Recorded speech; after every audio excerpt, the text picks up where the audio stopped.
semua selaku penjabat, para tokoh adat, tokoh masyarakat, Babinkan, Hikmas, Babinsa, singkatnya kita semua yang hadir pada kesempatan yang sama saya hormati.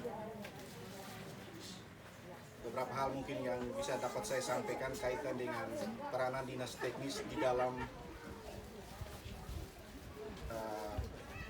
kegiatan pembangunan atau pemberdayaan di desa ini sehubungan dengan kunjungan hari ini yang tadi sudah disampaikan oleh Ibu Ketua Tim Penggerak berkaitan dengan penyertaan modal dan lain-lain. Di sini mungkin saya dapat sampaikan bahwa Undang-Undang Desa atau Peraturan Menteri Desa sangat memberi ruang untuk bagaimana pengembangan ekonomi di desa melalui lokomotif namanya badan usaha milik desa.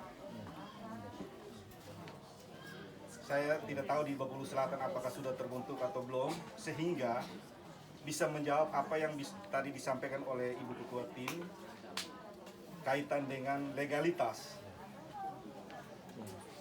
unit usaha ini, unit usaha simpan pinjam ini yang bernaung di bawah pemerintahan desa.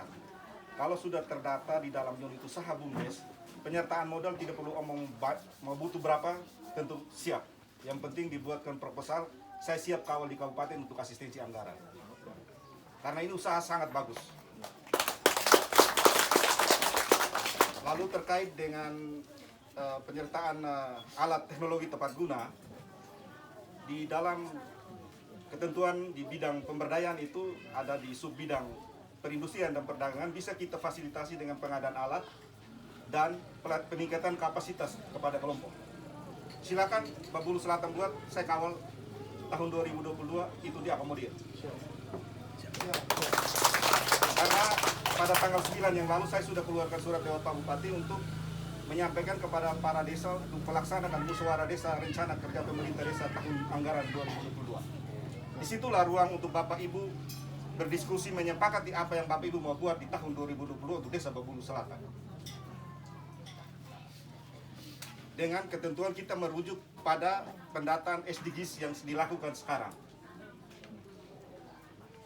Sehingga di dalam menjawab krisis sekarang yang kita temui pandemi ini, di mana di dalam peraturan Menteri Desa itu lebih difokuskan kepada pemulihan ekonomi. Di sini peranan BUMDes sangat penting. Tinggal bagaimana dengan yayasan bermitra seperti apa, tetap mungkin bernaung di sana sebagai satu unit usaha, silakan. Sehingga payung hukumnya jelas. Karena pendirian terhadap BUMDes melalui peraturan desa dan akte notaris seperti tadi Ibu Ketua sampaikan itu bisa sampai perseroan terbatas. Sehingga kegiatan yang ada di desa bisa dihandle oleh BUMDes.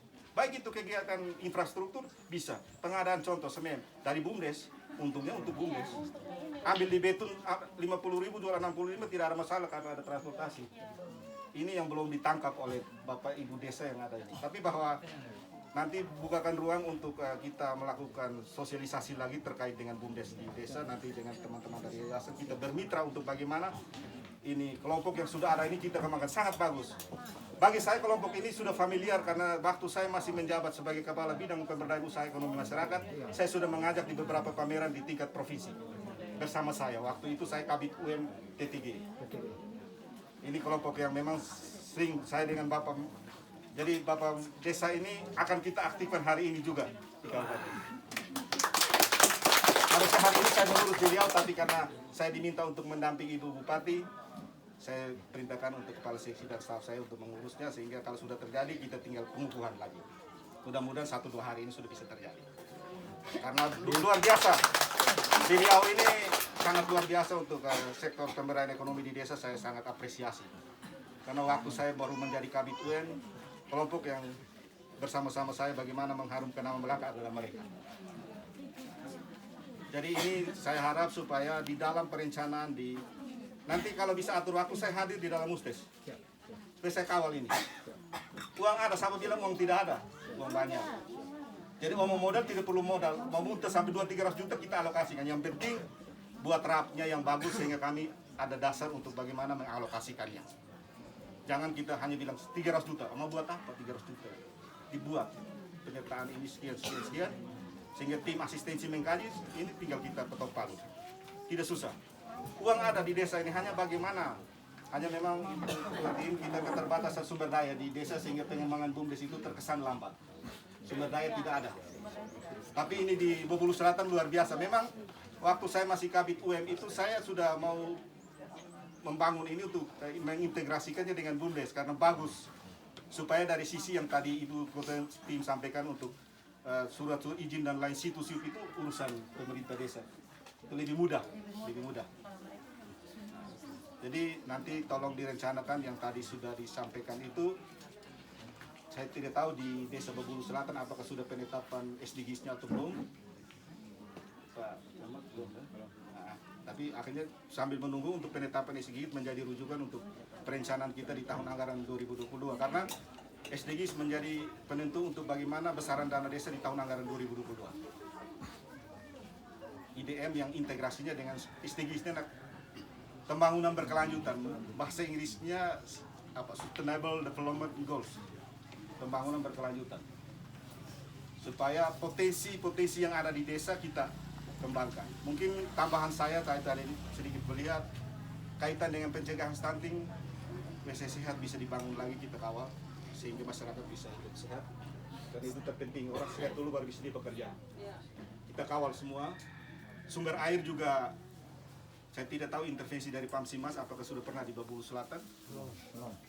Saya kemarin sempat dipercayakan menjadi penjabat, saya buat satu sumber air naik kembali ke rumah penduduk di Bulu Poho. Jadi air yang dibawa dengan teknologi kita naikkan ke kampung-kampung supaya bisa mengalir. Coba nanti kita komunikasikan, saya siap bantu karena kebetulan koordinatornya juga saya tahu, supaya bisa menjawab yang tadi disampaikan oleh Bapak Desa kaitan dengan keterbatasan air minum yang ada di Desa Bengkulu Selatan. Tinggal kita mengintervensinya lewat dana desa, nanti ada dana sharing segala macam. Mudah-mudahan bisa menjawab itu. Saya akan sampaikan ke Pak Yoga sebagai koordinator Pamsimas.